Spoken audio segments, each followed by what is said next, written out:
Hello, everyone. This is Tulio Sergusa with dojolive, and this is the Design Thinking Show. Today, my guest is Jason Fairchild, who's the co-founder and CEO at TV Scientific. Hi, Jason. Welcome to the show. Hello. Thank you for having me. It's good to have you. Today is Tuesday, May 24th, 2022. We're talking today about the next massive growth channel for performance advertisers, connected television. We're going to answer how marketers can leverage connected television to drive digital-like business outcomes. We know the evolution of the ad tech space in the last 2 decades, how performance-driven it has become. Can that be leveraged in connected television? So that's what we're going to learn today. And we're going to learn that through 7 series of questions that will highlight how TV Scientific has applied design thinking principles to solve this problem and create an opportunity in the marketplace. But before we do that, let's get to know Jason a little bit. Jason, if you could be so kind to give us a little bit about yourself, introduce yourself, and once again, welcome to the show. Yeah, thank you. So Jason Fairchild, I'm the co-founder and CEO of TV Scientific. I've been in digital advertising really with startups for most of my career, starting all the way back with a startup in LA called Earthlink Network. And this is back in 95 or 96. And it was like the very beginning of the internet days. And we were a big internet service provider. And I remember that fondly because I think we were 20 people out of a converted dentist office, which was really interesting. My office was the X-ray room in that dentist office, going back, starting that company and building it to what became a 2,000 person company just a year and a half later. So that was lots of fun. And then I went on to a company called goto.com, which ultimately was renamed Overture and acquired by Yahoo. And our claim to fame is that we invented the paid search business model, which today, fuels a massive economy with 9 million businesses participating, generating hundreds of billions in revenue and trillions in economic activity. And then from there, I went on to co-found OpenX, which pioneered the programmatic advertising space, flash trading for advertising, and then more recently, obviously, started TV Scientific. So that's a little bit of a background. In terms of spare time, I like to play hockey. I hike every day with my dogs and enjoy outdoors. Nice.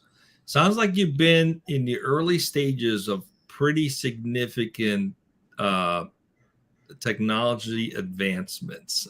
So congratulations. You're no stranger to disruption. So I'm looking forward to learning a lot today.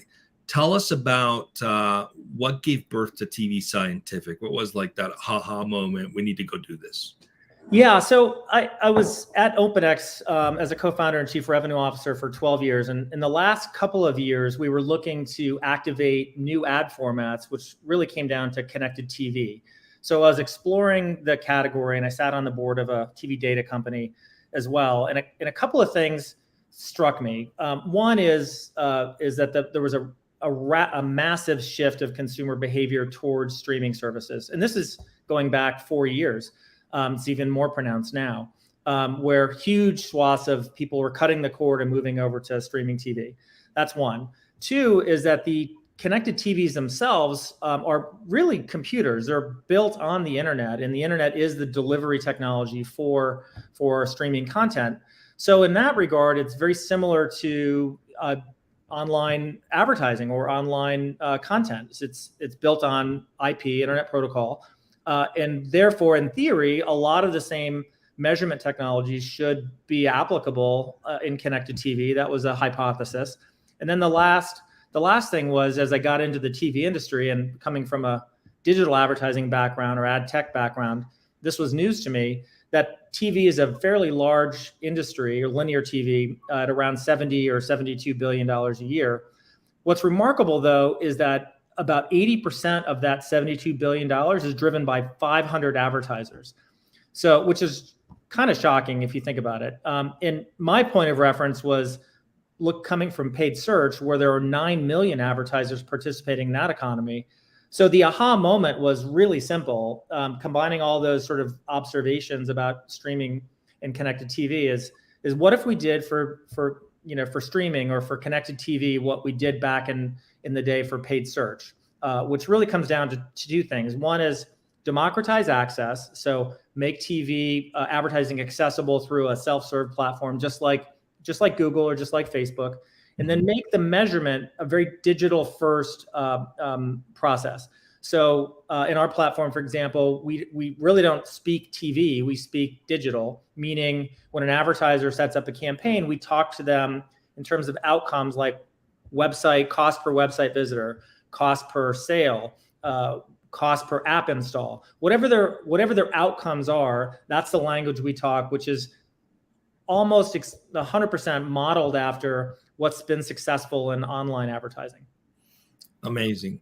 And of course, it helps to have the addressable marketplace growing. I mean, we've heard Netflix is moving in the paid advertising space, and even HBO Max is moving in that direction. Now, give you the option to pay for the subscription or pay less and get advertisers. So you're in the right space. Let's see what we can learn today as we go into our 7 questions.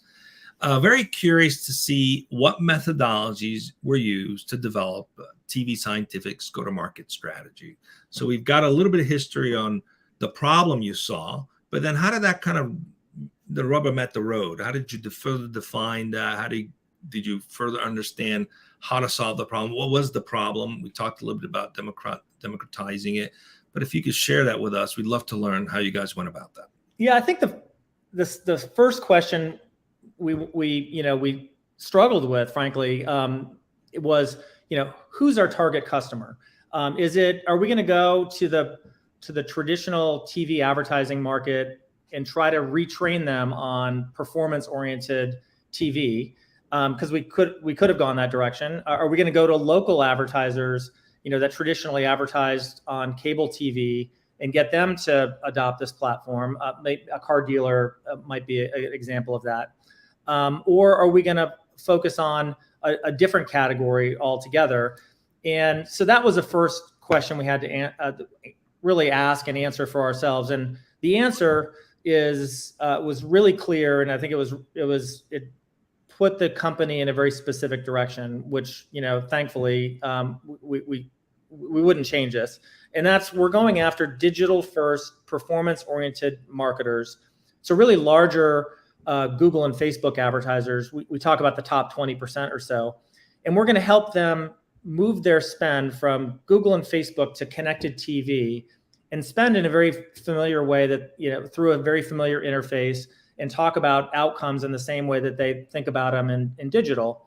So that's who our target customer is. What we're not doing, which is I think equally important to answer, is what we're not going to try to retrain the 500 or 1,000 advertisers that have bought TV in a very specific way for the last, since the 1950s. So we're over time, as they understand that class of advertiser understands what's possible, they may find us, but that's not who we're going after out of the gate. So just getting really clear about what we're not doing and what we are doing from a customer segmentation point of view was like the first step. So I'm curious how you guys define that. What I'm hearing, the large advertisers, they work with agencies. It's quite a process to get to them, right? You don't really get to them directly. You got to work through the agencies. And that's kind of a country club model, right? So access is not easy. Now, the smaller advertisers, and when I mean smaller, they still have pretty nice budgets, but they're not these top players, right? They have come to get used to the ability to have direct access to the content, to the end, the eyeballs, if you will. And so a lot of the middle layers have been removed, which is of value to them. And there's a lot more performance-driven platforms and technology that they like. So when talking to some of these companies, did this resonate with them? What was like maybe 1 or 2 key things that came out of that discussion with them that validated this approach for you guys? So what you say is correct. There's a whole sort of industrial complex around TV advertising that revolves around a brand's relationship with their agency and the incentive structures around distribution of media dollars. That we just didn't want to get involved with, at least not at this stage. So our approach is very much direct to advertiser, direct to marketer, and our pitch really is search and social are coming under performance pressure, either that or they've capped out. You can't really grow anymore, and because of some data changes around Apple, social is actually contracted 20 or 30%. So for these growth marketers, they're looking for the next growth channel. So our pitch to them is very simple. It's, hey, connected TV or streaming services, it's massive now. About half of all consumption on streaming services ad supported. You can reach 100 million households through this medium. And now for the first time, you can actually measure outcomes just like you can in digital through our platform. That's about the point where they're nodding. They're saying, "Tell me more." So then it becomes a question of how to bring that to life from a product point of view, which is its own journey. But the concept resonates because they're already doing performance marketing at scale. And their performance marketing doing with social, for example, is actually coming under pressure. So these growth marketers, they exist to find growth channels and ROI positive ways to spend their money at scale. So this is kind of a no-brainer for most marketers to at least explore it. And then then it's a question of, can the product deliver against that promise? Brilliant. Well, innovation's always easy to resonate, right? When you have true innovation, it's easy, it's simple, it resonates with people instantly. So let's talk about the next question. How does TV Scientific foster innovation? How do you guys go about doing that internally as a company? Yeah, so it really, it's sort of a cliche, but it really is about the customer not only listening to what they need, which I think is fairly clear here. They want a scalable growth channel that they can measure and trust. So that comes down to really a product discussion. And I think what we focus on is we knew going in, we wanted this to look and feel like search and social buying consoles, ad buying consoles. So we built that, and we had a lot of customer feedback into the development process. But I think more importantly, once the product is live, you have to listen to customers' experience, and you're absolutely going to skin your knee. You're going to fall down. You're going to screw up. And the only way you know that is you can't be in the echo chamber. You've got to listen to customers. And the more painful the feedback, the better it is for you and the product. So, and I'll just give you an anecdote. Because you can't click on a TV, what's used in digital, which is called the last click attribution model. So when you see an ad and you click on it, it's very easy to say this website visitor or this purchase came from that click or that paid search click. You can't do that on TV because most consumers don't click on TV. So consequently, you have to be incredibly transparent with customers about all of the data you've been able to assemble that helps them connect the dots between an ad delivered on a connected TV device, whether it's a large screen TV or a laptop or a tablet, all the way through a purchase, whatever that purchase or outcome is. And that is the only way to convince people in a way that they trust it is to be radically transparent. So we when you're hitting it or not, because they're going to tell you whether they believe the data or not. And so you have to listen. And we talk about self-evident value of TV for driving performance, and we keep working towards that to the point where it's obvious. And we're not quite there. It'll be a journey, for the next probably 10 years to make it better and better and better. So when a marketer sees all the data, sees the ad delivered on a given TV show, and then an outcome, let's say a purchase online, it's got to be a no-brainer that the TV impacted that purchase or directly resulted in that purchase. And that is a product exercise that is ongoing. And the way you tune it is you listen to customers, you ask them, you get their feedback, and sometimes they'll vote with their words. They'll tell you feedback, and sometimes they'll vote with their dollars. They'll say, "This is awesome. Let me double spend." Or double the spend, or this we don't believe it. The data is not compelling enough, and then they stop spending. But that feedback loop is vital. All feedback loops are vital. And it's a cliche kind of rule of thumb, but with our product and sales team, if we're talking, anywhere near 50% of the time we're losing is one of the rules. So you've just got to ask questions and really listen and really care what the customers have to say. And then we feed that into, themes. Basically, you pattern recognize across a bunch of customers. And that leads to product requirements and so forth. Love it.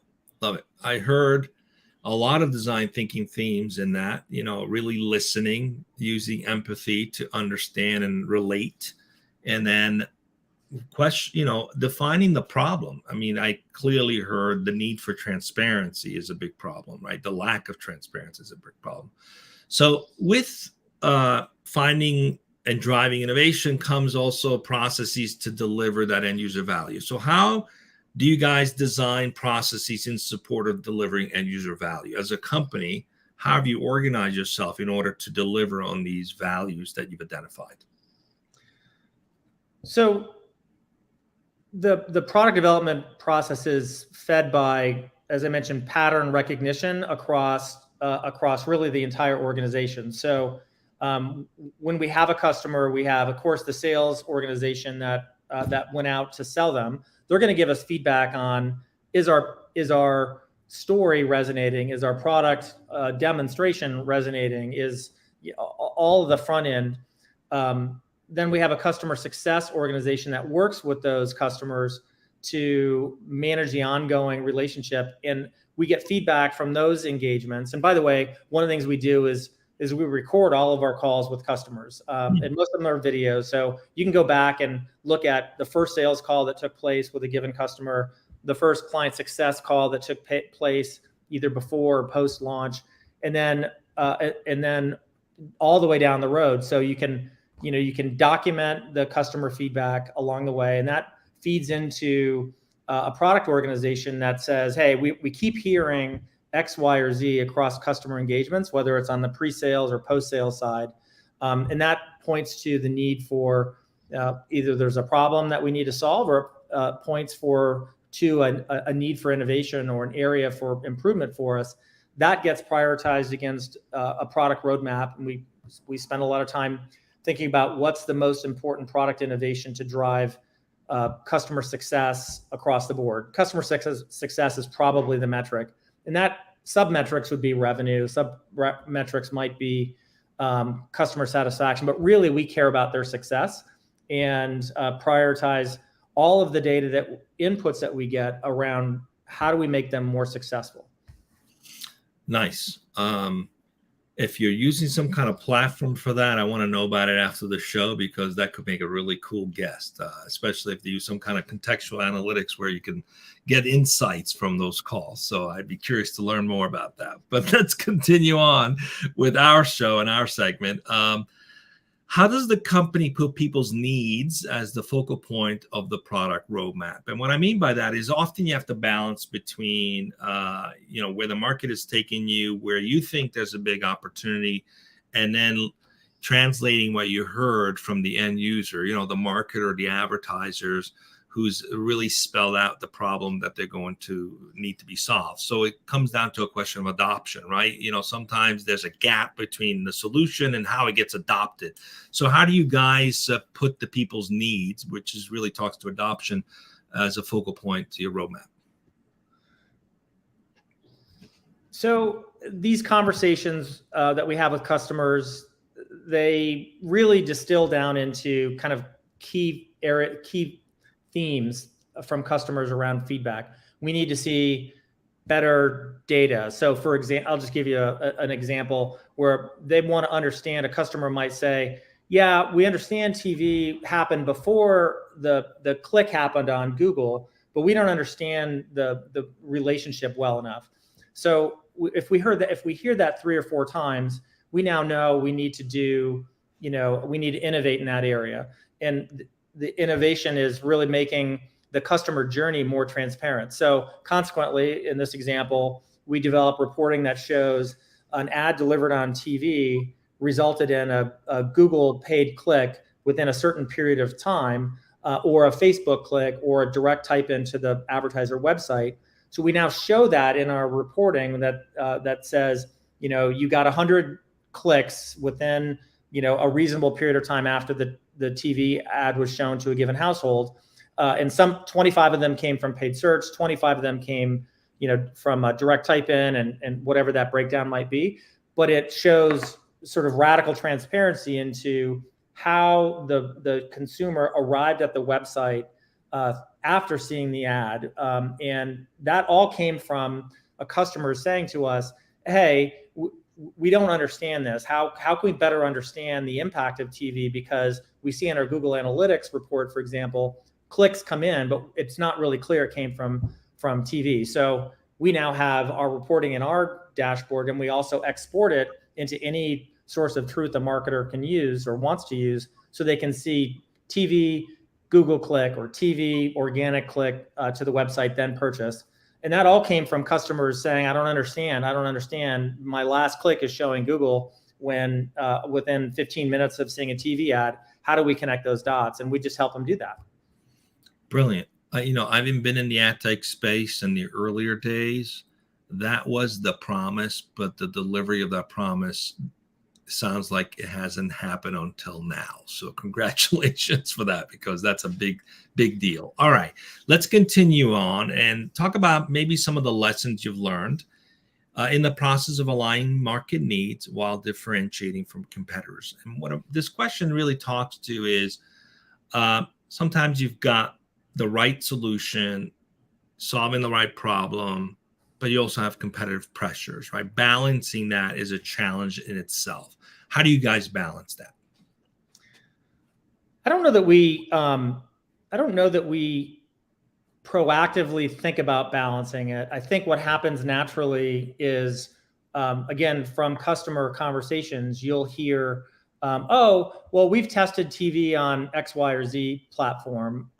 And what that means is we need to speak to it. How are we different? And they'll ask you, how are you different than Hulu, for example, or whomever?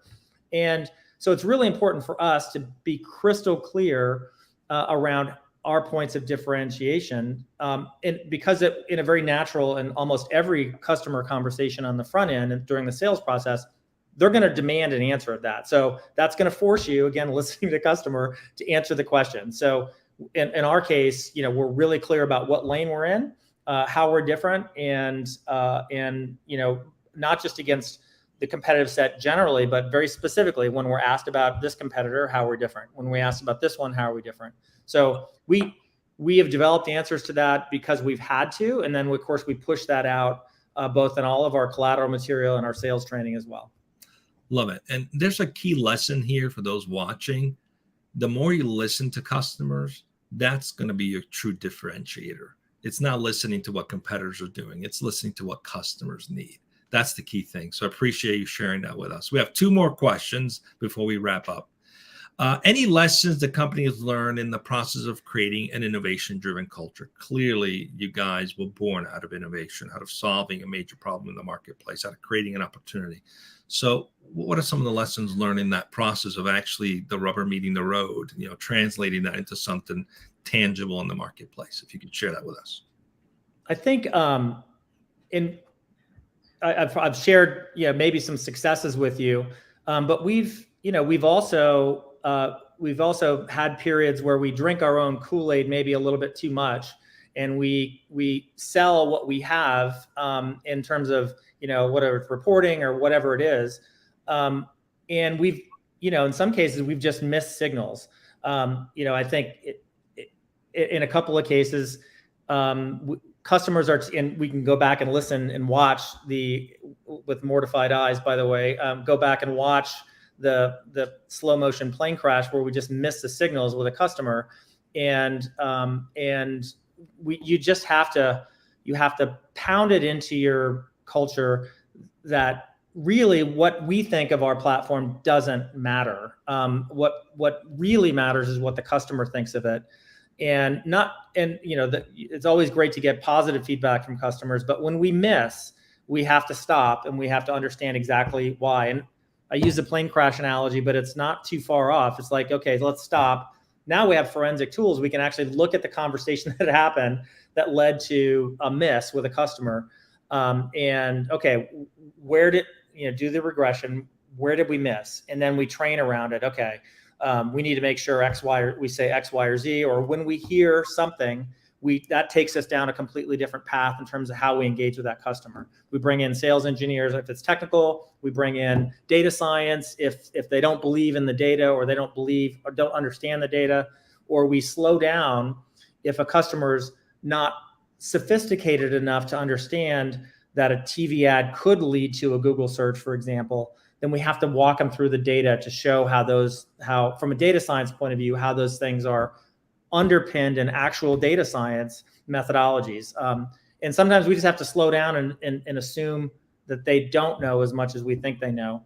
There's a whole bunch of reasons for planes crashing in this metaphor, and we have to study those on an ongoing basis. Love it. Thank you for sharing that with us. Just want to take a quick moment to share for those who might be thinking about practicing design thinking. One of the key principles, it starts with listening and research, and then validating, and then prototyping and testing. And during the testing phase, you're testing whether you had learned enough and listened enough. And you can't be afraid to go back and start the process over. When you don't, that's when the plane crashes. So thanks for sharing that with us. One final question. If you had to do it all over again, what would you do more of? Not what would you do different, what would you do more of?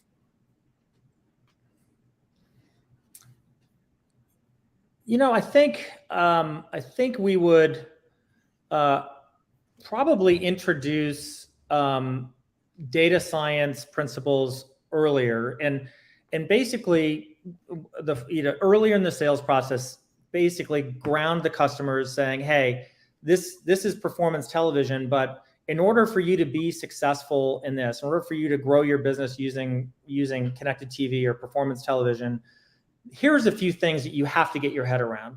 And if you're not ready, you're probably not ready for CTV. So one is, the entire digital advertising world revolves around this concept of last click.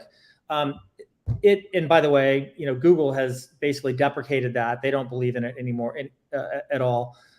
So you've got to basically say, hey, in order for you to be successful, you have to evolve past that thinking into what's, a multi-touch attribution model. And there's lots of, like I mentioned, there's lots of data science around that.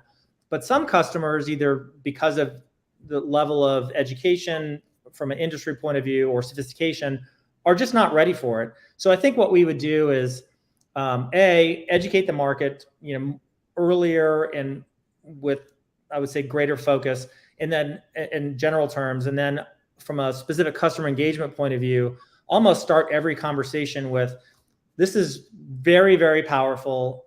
It can drive business, but in order for you to be successful, it's going to require a new type of thinking around last click, because you can't click on a TV, and therefore that old thinking doesn't and cannot apply to this new model. Right. Jason, it's been a pleasure to have you with us this morning or afternoon, wherever you're watching. It's been great. Learned a lot. Once again, a key theme that I keep hearing is the importance of listening to your customers, defining the problem from their point of view, and then being relentlessly focused on those needs to drive your product roadmap, the way you support those customers, and ultimately learning those lessons along the way and iterating often to meet the needs of those customers. Thanks for being with us again, Jason. Just stay with me as I go off the air in just a second. Come back today at 12 o'clock Pacific. We have another Dojo Live show today at 12 o'clock. It's a double whammy today. I look forward to talking with you guys then. Until then, have a great rest of your morning or day.